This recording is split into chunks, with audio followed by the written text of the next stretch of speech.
嚟緊下個禮拜就清明啦，咁其實而家呢個商業社會入面咧，無論咩節日佢都會話俾你聽有禁忌㗎啦，總之係中式節日佢話俾你聽有禁忌㗎啦。咁所以咧，其實我想講啦，就冇咁多禁忌嘅，尤其是係清明啦，清明係祭祖㗎嘛。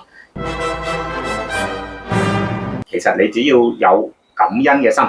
尊敬嘅心去表達你嘅思念，明白咗你自己個姓帶俾你嘅意義啦，同埋價值啦，明白到咧你嘅姓所有嘅祖宗啦，去傳承俾你哋嘅智慧啦、教誨啦、家訓啦，咁其實咧就去好好咁樣去表達個思念就 OK 㗎啦。因為姓咧本身存在咧，一定係有佢嘅意義嘅，由咁多年一路傳承落嚟，所以咧你哋喺個叫做墓前啦，齊齊整整咁樣去恭恭敬敬咁樣去表達你嘅思念咧，就 OK 㗎啦。因為先人感受到愛同埋歡樂，先至會係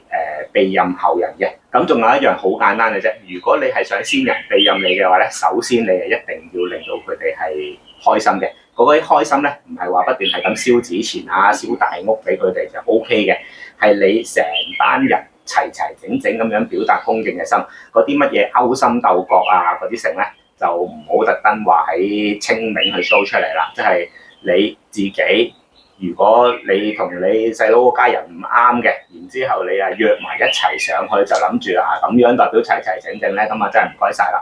因為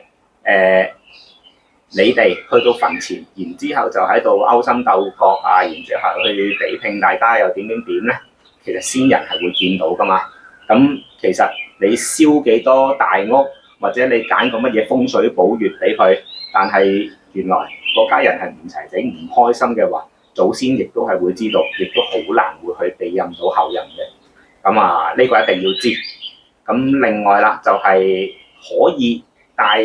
即係有能力嘅話啦可以帶多啲咁嘅紙錢啦。咁帶金銀就唔好帶錯壽金同埋係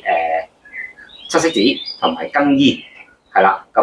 去揾翻即係去做少少善事啦，又帶多少少，然之後就係個心品住去同當地嘅伯公去講，等佢分配就可以㗎啦。